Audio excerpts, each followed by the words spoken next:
día de hoy nos toca ver los principales criterios para valorar los hallazgos en una auditoría. Yo recuerdo que hace algún tiempo estaba dando un seminario, realmente era una certificación sobre control interno, y, y una pregunta muy buena que me hicieron, porque lo que yo estaba explicando en ese momento era, pues, señores, la norma o el marco de referencia COSO 2013 nos indica que nosotros tenemos que comunicar adecuadamente a las personas que deban conocer los resultados de los hallazgos, ¿no? Entonces, la recomendación del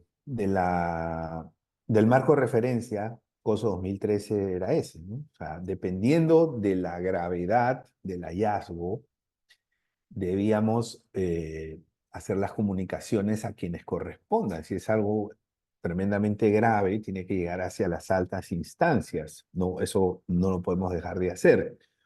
Y al mismo tiempo, si es algo leve, o muy moderado, no es necesario que vaya al comité de auditoría o al consejo de administración. No es necesario.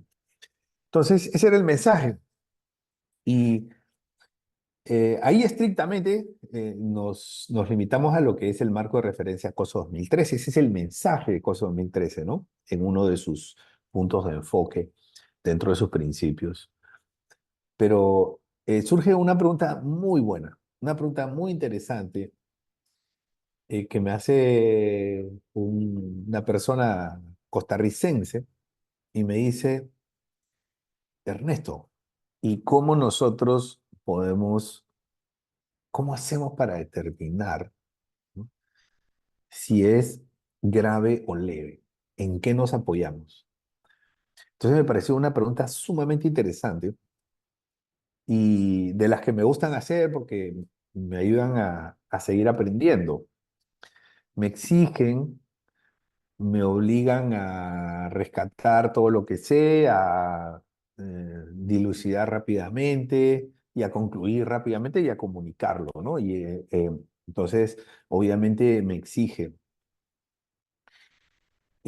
Como la capacitación en ese entonces era presencial, entonces yo tomo el tablero el pizarrón y empiezo a anotar las principales ideas, ¿no?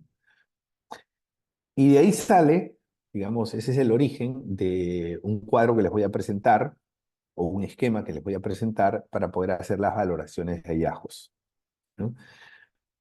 Es verdad que algunas veces es fácil saber cuando el asunto es grave, ¿no? O sea, no hay que pensar mucho para darse cuenta que se trata de un hallazgo grave. Por ejemplo, si un fraude interno, ¿no? O sea, si hubo un fraude interno y alguien se robó dinero de la organización, entonces eso claramente es grave, no puede ser leve, ¿no? Entonces es muy fácil determinarlo.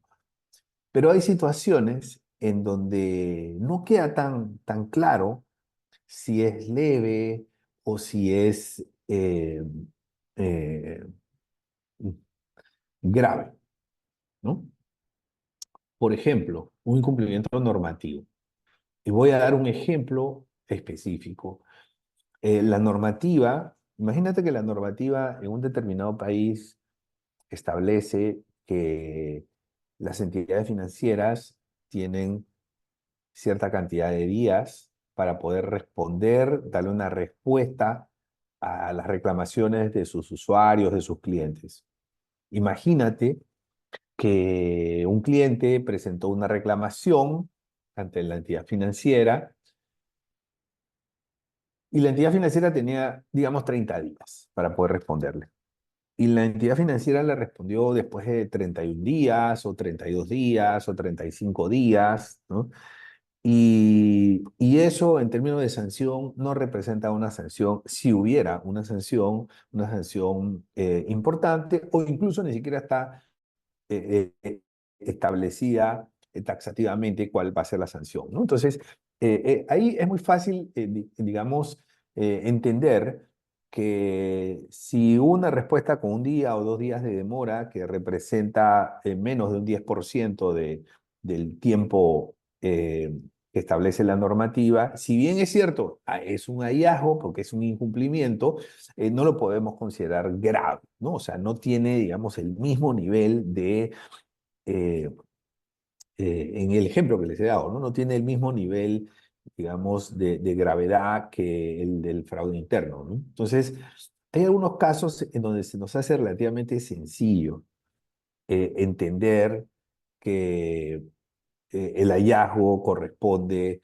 digamos, a una, eh, a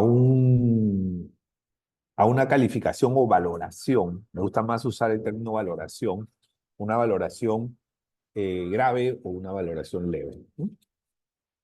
Bien, entonces, pero en la mayor parte de los casos entramos en zona de duda, ¿no? Y para esos casos en zona de duda es muy importante tener un conjunto, un abanico de criterios en donde no, los criterios no son determinísticos, o sea, no van a ser concluyentes. No nos van a decir si sí o no automáticamente.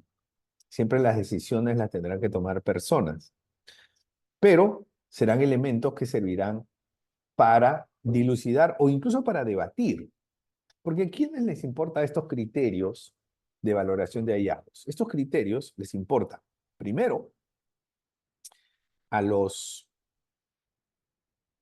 auditores, porque, digamos, los auditores quieren hacer su trabajo lo mejor posible y eso implica precisión, eso implica objetividad, que sabemos que la objetividad completa, pues, no va a existir cuando las decisiones las toman personas, pero necesitan bases, fundamentos, ¿no? Muy bien. Pero también es importante conocer esos criterios para los auditados, ¿no? Porque sería muy injusto que si te auditan a ti y cometes una falta leve, te la califiquen como grave, ¿no? Entonces, eso sería muy injusto.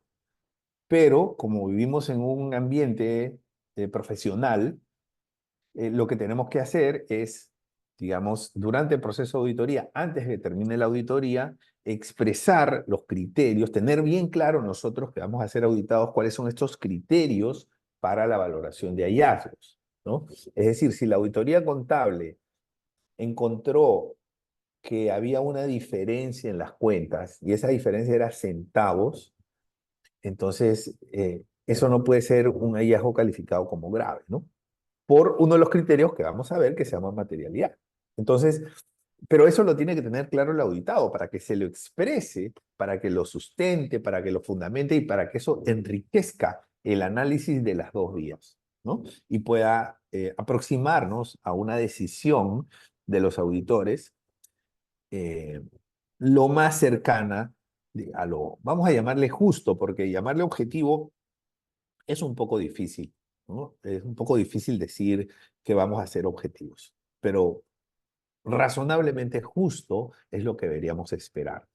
Bien, entonces, eh, comencemos primero con los posibles resultados que puede tener una evaluación. Una evaluación, es decir, el resultado del examen de auditoría puede que resulte sin deficiencias, ¿no? Una deficiencia, un hallazgo, un incumplimiento, son términos más o menos sinónimos, ¿no? O sea, el punto es que no se hizo lo que se tenía que hacer, para decirlo en términos sencillos, ¿no? Bien, entonces, una posibilidad es que no hayan deficiencias, es decir, que no hayan hallazgos, que no hayan incumplimientos. Esa es una posibilidad y eso puede suceder, ¿no? Ahora, aquí tengo que confesarles algo. Durante un año fui director de supervisión y fiscalización de una de un organismo regulador en Perú y tenía a mi cargo todo un equipo de supervisores. Y esta dirección, fíjense que no solamente era dirección de supervisión, sino era dirección de supervisión y fiscalización. Es decir, que nosotros teníamos que poner la sanción, ¿no? Entonces, y ahí nos tocaba, digamos, hacer eso, o sea, dilucidar si esto es leve, si es grave. Muchas veces tratábamos de que esté en la normativa, pero ese es un criterio muy, muy normativo, muy regulatorio. ¿Ok? Cuando nosotros hablamos de una auditoría en general, sobre todo una auditoría interna, los criterios no solamente pueden ser regulatorios, pueden ser criterios internos, o sea, de políticas internas, de cumplimiento de los procesos, los procedimientos o las políticas internas, ¿no? Puede ser ese uno de los criterios, el regulatorio puede ser otro. Otro criterio puede ser el de un marco de referencia, o sea, si cumplimos o no cumplimos con la ISO 9001 o con la ISO 27001 sobre seguridad de la información o la 22301 de continuidad de negocio, en fin. ¿Ok? Entonces, lo primero que hace el auditor es establecer los criterios, es decir, sobre qué base el auditor va a hacer su trabajo y qué es lo que quiere evaluar, ¿no? Si se cumplió la normativa, si se cumplieron las políticas internas, si se cumplió el compromiso con el marco de referencia, qué es lo que quiere evaluar. Entonces ahí se hace una evaluación. Y lo que le quería confesar es que como cuando, de la época en que fui director de supervisión y fiscalización, es que normalmente a los revisores o supervisores o auditores, ¿no? Que somos las cabezas, normalmente no nos, digamos, no es que no nos gusta, ¿no? Sino que nos resulta extraño, por decirlo de alguna manera, nos resulta extraño cuando viene el supervisor y nos dice, jefe, no hay, no hay hallazgos. Entonces, y esa es la confección, ¿no? Nos resulta extraño. Es decir, puede que así sea, ¿no? Pero hay dudas que saltan y yo creo que es normal y natural que diga, ¿será que el supervisor revisó todo? ¿Será que entendió lo que tenía que hacer? ¿Será que hizo bien su trabajo? ¿No? ¿Será que los auditados le han, digamos, logrado ocultar algunas cosas, ¿no? Y que no se llegó a dar cuenta? O sea, son dudas normales, ¿no? Porque cuando tú revisas las experiencias de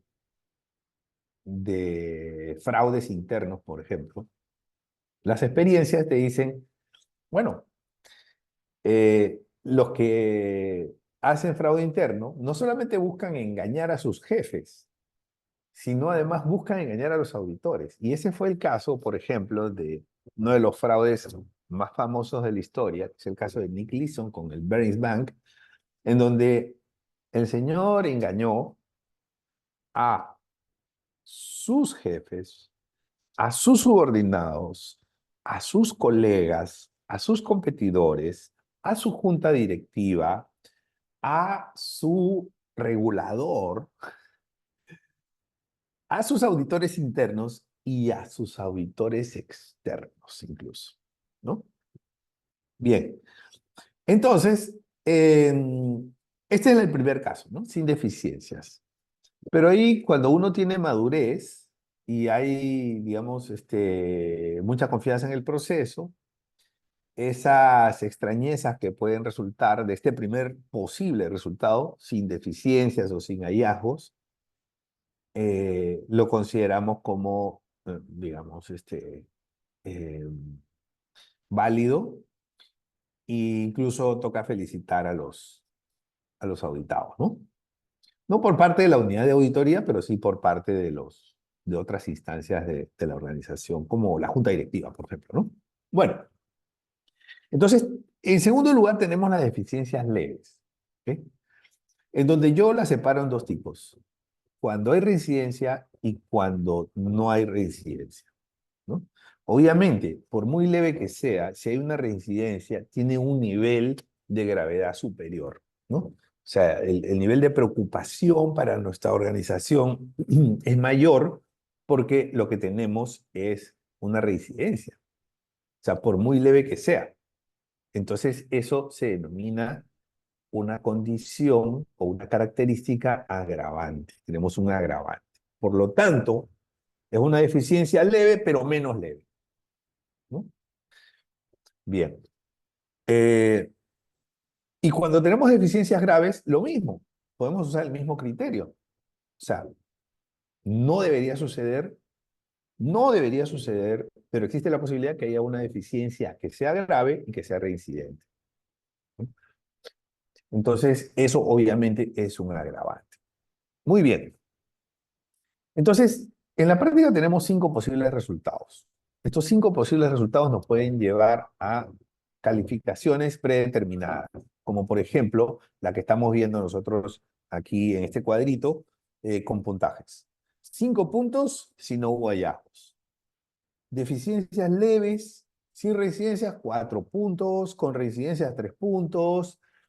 Deficiencias graves, sin reincidencias, 2 puntos. Deficiencias graves con reincidencias, 1 punto. Ese es un ejemplo solamente. Esto es un ejemplo. En realidad puede ser que nosotros cambiemos esto, no solamente el número de categorías, no solamente el número de colores, sino que podamos, o sea, podemos aumentar el número de categorías, disminuir el número de categorías, cambiar los criterios. Pero este es un ejemplo de que esto no es, digamos, una categoría binomial. 0, 1, blanco, negro, no es así, sino que tengo toda una escala, ¿no? Una escala de grises, vamos a decirlo así. Entonces yo le pongo colores para que sea más fácil la identificación, el entendimiento, la interpretación. Bien. Entonces, ¿cuáles son esos 7 criterios? Porque vamos a ver aquí 7 criterios que no nos determinan automáticamente si se trata de una deficiencia o hallazgo grave. No nos determina. Pero son criterios que nos ayudan a dilucidar, a discernir, a pensar, ¿no? Son criterios que nos sirven como herramienta para poder llegar a una conclusión lo más razonable posible. Bueno, el primero es el de valores y ética, ¿no? Es decir, la intención. ¿Ok?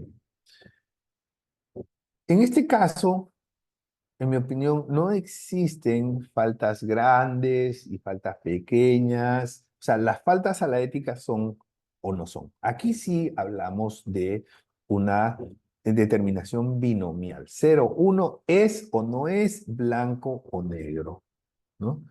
Es que fue solo una mentirita. No, una mentirita es una mentira. Por ejemplo, imagínate que un postulante a tu organización te dice que tiene el grado de máster y realmente no lo tiene. Pues ya te mintió. Y la experiencia me dice que quien es deshonesto en lo pequeño es deshonesto en lo grande. Si tú contratas a ese empleado que tú te das cuenta que te está mintiendo, por más que sea una mentirita pequeña, que te dice que ya tiene su grado de máster y su grado de máster todavía no lo tiene, puede que esté en trámite, pero ahí, digamos, esa mentirita pequeña es un indicativo de que la persona tiene la disposición o tiene la intención de faltar a los valores, en este caso la sinceridad o a la ética. Eso es muy importante. Y si esa persona, digamos, logra engañar a la organización y la organización después se da cuenta de que hubo un pequeño engaño, ¿no? Entonces tiene que reaccionar rápidamente y tiene que tomar las decisiones que en mi opinión deben ser las más radicales posibles, ¿no? Este es el primer criterio que me parece el más importante. O sea, como auditor yo diría, mira, ¿se faltó a los valores y la ética, sí o no? Esa es una pregunta. ¿Se faltó a los valores y la ética, sí o no? Si la respuesta es sí, en mi opinión, eso se va a lo grave. Un hallazgo grave, ¿no? Por muy pequeña que sea la mentirita, en este aspecto, con este criterio, ¿ok? Ahora, eh, lo que pasa aquí, y tenemos que ser muy realistas en decir que normalmente no es tan fácil saber de la intención.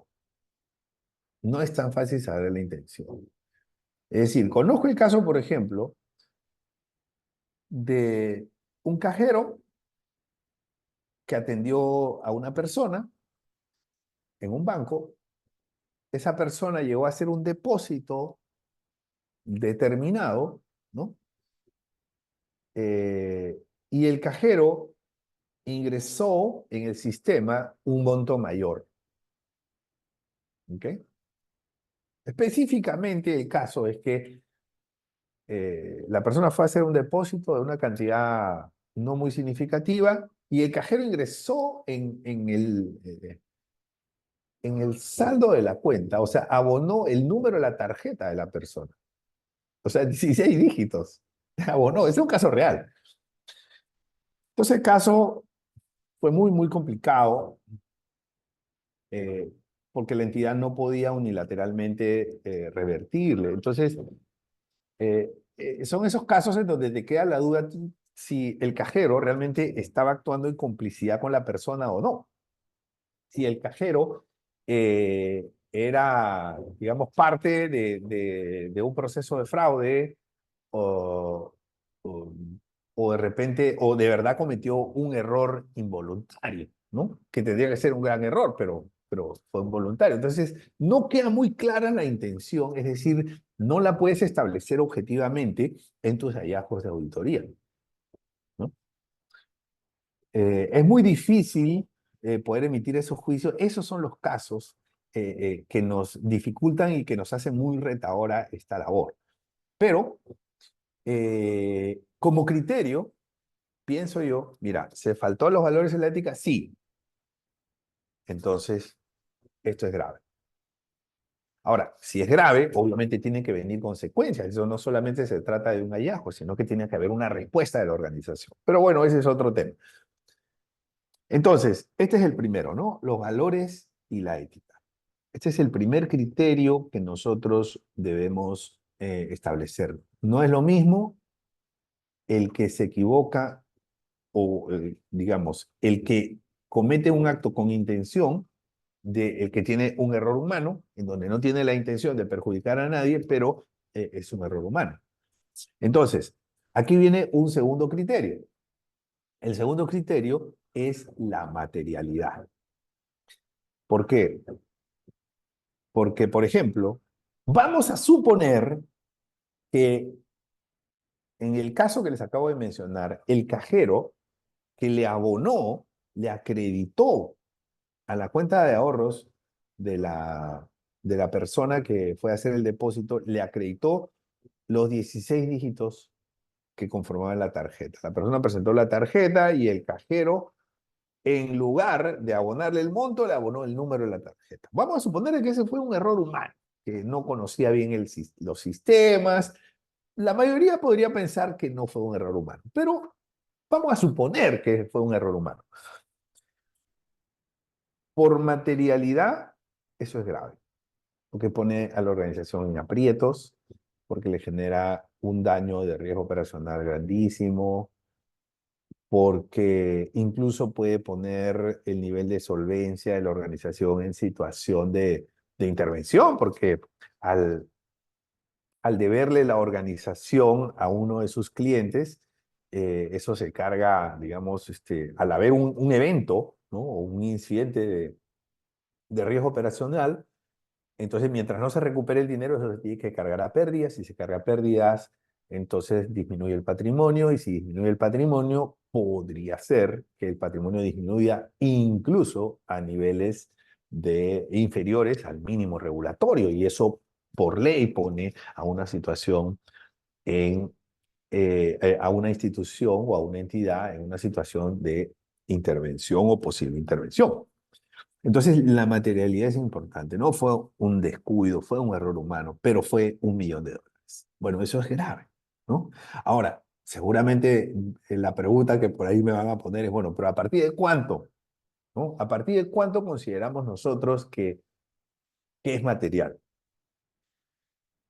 Pues no existe una respuesta, ¿no? Porque para un banco grande, $100.000 puede que no sea material, pero para un banco pequeño es la vida completa.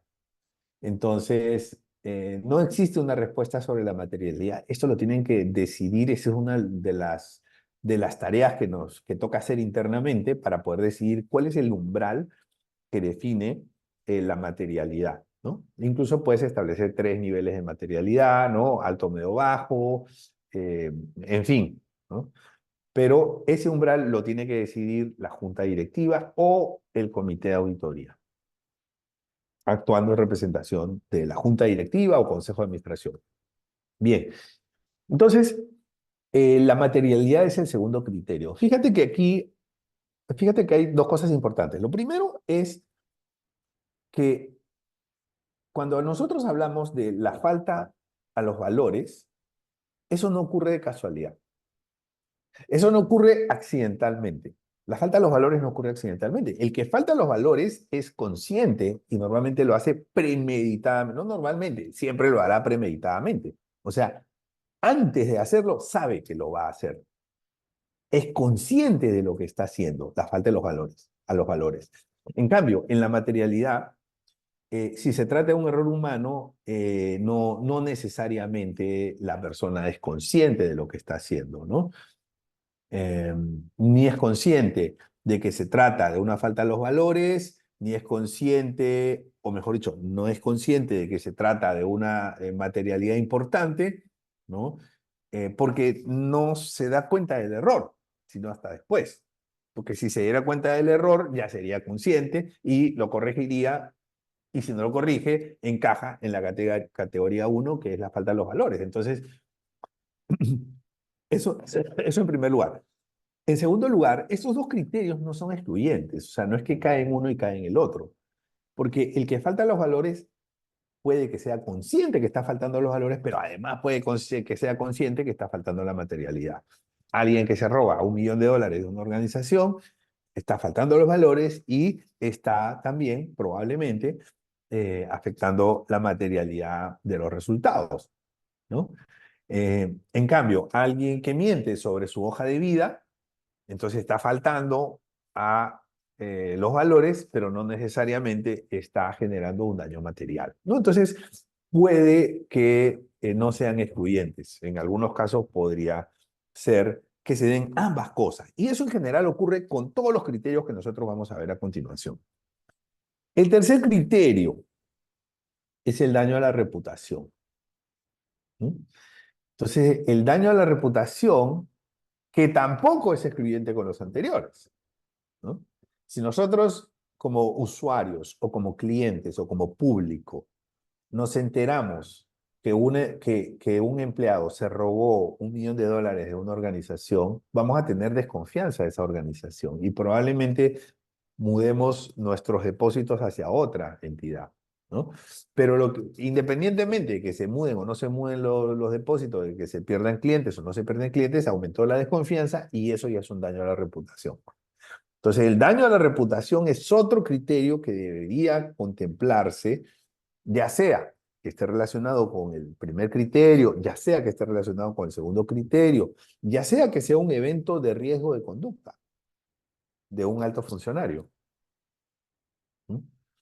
Entonces, cualquiera que sean los casos, si existe un daño a la reputación, eso debería ser contemplado para dilucidar si esto es leve o grave, ¿no? Es decir, un daño a la reputación va a ser un argumento importante, porque aquí se trata solamente de fundamento, un fundamento que inclinaría la balanza hacia la decisión de determinar el hallazgo como grave. ¿Okay? El daño a la reputación, que puede ser de diversos tipos, ¿no? Muy bien, pero en general un daño a la reputación es todo lo que termina generando desconfianza, ¿vale? Muy bien. Vamos con el siguiente. El daño a la continuidad del negocio. Ojo, no son excluyentes, porque puede que haya un caso en donde hay daño a la reputación y hay daño a la continuidad del negocio, con materialidad, sin materialidad, con falta de la ética, sin falta de la ética. Bien, entonces, eh, el daño a la continuidad del negocio eh, obviamente termina teniendo consecuencias múltiples. Puede que afecte colateralmente a la materialidad, porque si una entidad pierde la posibilidad de hacer negocios, puede perder mucho dinero, ¿no? Si una entidad pierde la posibilidad de hacer negocios, si se interrumpen sus sistemas, sus canales, sobre todo los canales digitales, que son los que más se usan hoy en día, o se le va el core bancario, si tiene una caída en los sistemas que no logra recuperar rápidamente, em, si se afecta la continuidad del negocio, va a terminar generando efectos a la reputación. Entonces, nuevamente, no son excluyentes, ¿no? Pero el hecho de que haya daño a la reputación no necesariamente causa un daño a la continuidad del negocio. Entonces, lo que tengo que ver es mi espectro completo y ver en cuántos de estos criterios, ¿no?, el hallazgo termina siendo un elemento adverso para la organización. Entonces, el cuarto elemento es el daño a la continuidad del negocio. Es decir, y el daño a la continuidad puede que sea falta los valores o puede que sea accidental. Es decir, eh, hubo un caso de una entidad que perdió su acceso a banca en línea o el Internet Banking, como se conoce, eh, porque la persona que tenía la responsabilidad de renovar el dominio, eso se renueva cada cierto tiempo, cada año o cada 5 años, dependiendo del caso, pues salió de vacaciones y se olvidó de dejar encargado. Alguien le tenía que revisar los correos, ¿no? Pero hay una confusión y no se llegó a renovar y entonces se perdió el dominio y al perderse el dominio, digamos, el banco perdió ese canal digital.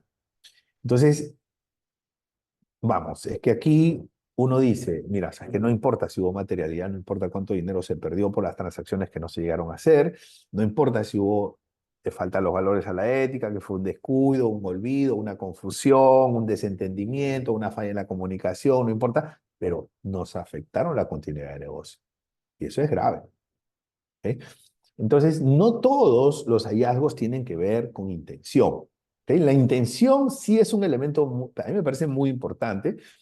Me parece que puede ser casi, digamos, casi inminente en la determinación o en la calificación del hallazgo, pero eh, no solamente nos tenemos que basar en la intención, sino que nos tenemos que basar en un conjunto de elementos que estamos describiendo. Y estamos en el punto 4.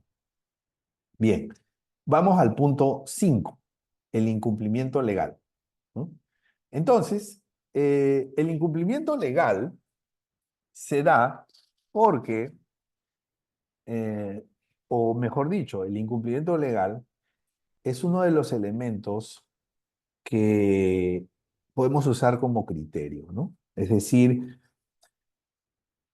a las organizaciones no les gusta incumplir la norma.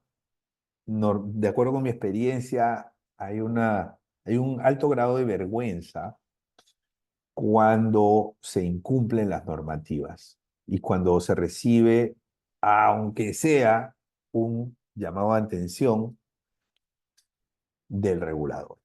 Eso no le gusta a las organizaciones. Entonces, y eso no necesariamente tiene que ver con el punto 3. Hay países como República Dominicana, por ejemplo, en donde las multas se publican. Entonces, si hay un incumplimiento legal, eso colateralmente va a generar un punto o va a afectar al punto 3, que es el daño a la reputación, ¿no? Pero hay países donde las multas no se publican. Entonces, el incumplimiento legal no necesariamente va a generar un daño a la reputación, pero va a ser terrible. Incluso no necesariamente va a generar un daño pecuniario, ¿no? Porque puede ser una sanción, un llamado a atención. O sea, puede que no haya ni siquiera materialidad, pero no le va a gustar al consejo de administración o a la junta directiva recibir ese llamado a atención, ¿no? Y probablemente el tema de agenda en esa junta directiva va a ser qué podemos hacer para que esto no vuelva a ocurrir, cómo lo corregimos, ¿no? ¿Por qué pasó, cómo pasó y qué podemos hacer para que no ocurra? Entonces, el incumplimiento legal es un elemento que nos puede aproximar. Ahora, recordemos lo que yo le decía en la introducción, ¿no? Hay incumplimientos que son muy leves. Entonces, si son incumplimientos muy leves, eh, en que en algunos casos tienen hasta cierto grado de tolerancia por parte del regulador, que el regulador ni siquiera te, te lo dice, te lo recuerda, ¿no? Eh, entonces, eh, se puede considerar que está más cerca de lo leve que más cerca de lo grave, ¿no? En algunos casos. Es decir, este criterio de incumplimiento legal no va a ser determinante en la valoración leve o grave del hallazgo. No va a ser determinante, pero sí es un elemento a tomar en cuenta, ¿no? Entonces, un criterio podría ser, mira, pero si el regulador no considera esto como grave, porque en su escala de faltas o en su escala de cumplimientos considera esto como leve, ¿no? Entonces, internamente no, lo deberíamos considerar como grave. O sea, porque si el regulador no lo considera grave, nosotros deberíamos considerarlo como grave. O sea, alguien podría decir que sí, porque también lo hemos hecho con estos otros casos. Alguien podría decir que no, porque es, digamos, es una valoración muy radical, muy extrema, ¿no? No es bueno irse hacia lo grave, siempre. O sea, no es bueno tener esa tendencia, porque tú quieres tener pocos casos graves para ser más eficaz, para poner mayores recursos en las medidas correctivas de lo que es grave. Porque si no, nos olvidamos de todo y a todo le ponemos grave. ¿Sí? Pero no, deberíamos ser relativamente selectivos y que pase a lo grave lo que realmente es grave. Bien, entonces, el sexto elemento es efectos penales. Es decir, si algo que hicimos con intención, sin intención, con intención corporativa, sin intención corporativa, con intención de un colaborador, sin intención de un colaborador, con intención de un proveedor, sin intención de un proveedor, algo que sucedió generó efectos penales en la organización o en, digamos, su alta dirección, eso tiene que ser grave, ¿no? Y cuando digo grave, que mínimo se tiene que poner de conocimiento a la junta directiva. Entonces, ese es un criterio, ¿no? Entonces, como auditor, yo veo todos los criterios, los analizo y digo, no, pero si aquí, ¿por qué es grave? Bueno, lo argumento y digo, y además esto tiene consecuencias penales porque el departamento legal ha dicho esto, o porque el auditor legal ha dicho esto, y esto, independientemente de que haya una denuncia en contra o no, el Código Penal establece que aquí se puede recibir una sanción penal por estas razones. Entonces, a mí me parece importante, ¿no? Bien. Y finalmente, este es mi favorito. Mi favorito no porque sea el más importante, pero es porque a mí me gusta prestarle atención. Creo que las personas que tenemos algún rol en la sociedad, de alguna u otra forma, cualquier tipo de rol sea importante, o sea, no sé, aunque no sea tan importante, siempre tenemos que actuar responsablemente. ¿Y qué significa actuar responsablemente? Buscar que haya un beneficio de la organización, de nuestros clientes, de los proveedores, de todos. Que hay un beneficio, eso nos hace ser responsables. Y lo contrario de ser responsables es ser irresponsables, es ser, digamos, no ser cuidadoso, ser inescrupuloso y que nuestros actos, nuestras decisiones o nuestra actividad o nuestros productos o nuestros canales terminen perjudicando a terceros, incluyendo incluso nuestra propia organización. Entonces, eh, esa responsabilidad ante terceros, aunque no nos genere pérdida a nosotros, pero le generó pérdida a, a uno de nuestros clientes o le generó pérdida a uno de nuestros eh, proveedores o, o, o a quien sea, ¿no? O a uno de nuestros vecinos, le generó un daño de cualquier tipo de daño. Le afectó en su tiempo, le afectó en su dinero, le afectó en su reputación, le afectó en lo que sea, ¿no? Si le generó algún tipo de daño, entonces este es un elemento que uno tiene que considerar como auditor para poder usarlo en la determinación final. Entonces uno ve estos 7 criterios que me parece que son, digamos, los más relevantes. Es posible que haya alguno adicional, pero uno ve estos 7 criterios y uno dice, bueno, considerando todos estos, ¿no? Y las consecuencias y los daños y todo lo que ha ocasionado, entonces determinamos, consideramos que, ¿no? La falta, la deficiencia, el hallazgo es grave o leve, ¿no? Entonces, estos son los 7 criterios. Muy bien. Entonces, la comunicación es muy importante, ¿no? La comunicación es muy importante. Eh, una vez que se ha determinado el hallazgo, una vez que se ha encontrado que esto es grave o que es leve, entonces se comunica. ¿A quién se comunica? Se comunica al auditado, ¿no? Y a su jefe. Yo le he puesto ahí responsables del proceso, entendiendo que la máxima responsabilidad está en la jefatura, ¿no? Entonces, si no hay deficiencias, pues al auditado y al jefe también para que lo felicite. Y si, y si hay deficiencias leves, entonces al auditado y a los jefes también para que sepan, no es necesario comunicar al comité de auditoría ni a la junta directiva. Pero si las deficiencias las consideramos graves, entonces sí es necesario comunicar a todos los involucrados, el auditado, el área auditado, la persona auditada, el jefe máximo responsable, para que tome las medidas y para que prepare su respuesta, y también al comité de auditoría. O, si no es al comité de auditoría, a la junta directiva, según lo que corresponda, ¿no? A ambos o de repente solo al comité de auditoría. Esos son ya criterios que se tienen que establecer en cada organización individualmente. Bueno, terminamos nuestra presentación con las conclusiones y recomendaciones, ¿no? Entonces, primero, estos 7 elementos, estos 7 criterios no son excluyentes, ¿no? Estos 7 criterios no son excluyentes. Eso hay que tenerlo en cuenta, ¿ok?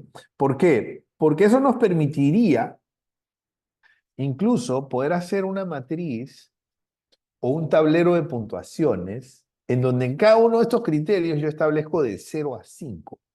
0 cuando no existe, obviamente, ¿no? De 0 a 5 y 5 cuando el impacto es muy alto.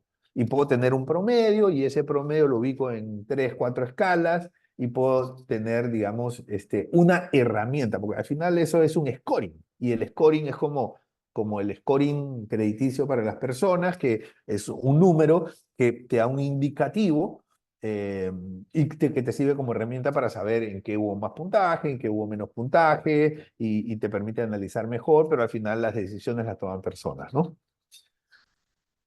Y en segundo lugar, es lo que te decía, los criterios son una ayuda, no son una fórmula automática, porque estamos hablando de, de criterios que tienen que entrar en un proceso de raciocinio, que tienen que entrar en un proceso de pensamiento crítico, ¿no? Analítico. Y entonces no pueden ser una fórmula automática, ¿no? En segundo lugar. En tercer lugar, la valoración debe ir acompañada de medidas correctivas proporcionales. O sea, independientemente de lo que salga, si la valoración es hallazgo grave, hallazgo leve, hallazgo moderado o el tipo que sea, las medidas correctivas deben ser proporcionales, ¿no? Un hallazgo grave, las medidas correctivas tienen que ser, primero debe haber respuestas rápidas, decisiones rápidas, medidas correctivas inmediatas, eh, digamos, no escatimar esfuerzos en hacer la inversión que se tenga que hacer para responder ante ese hallazgo, eh, y obviamente todo el apoyo del comité de auditoría y de la junta directiva, porque hemos encontrado que se trata de una calificación grave. Muy bien. Y obviamente al revés también, ¿no? En la vía contraria, si tenemos un hallazgo leve, entonces podemos tener un poco más de tolerancia para los procesos, para la respuesta, un poco más de paciencia, y obviamente no va a demandar tantos recursos de apoyo o de soporte para las medidas correctivas. Bueno, amigos, de esa manera les agradezco muchísimo y eso ha sido todo por esta jornada.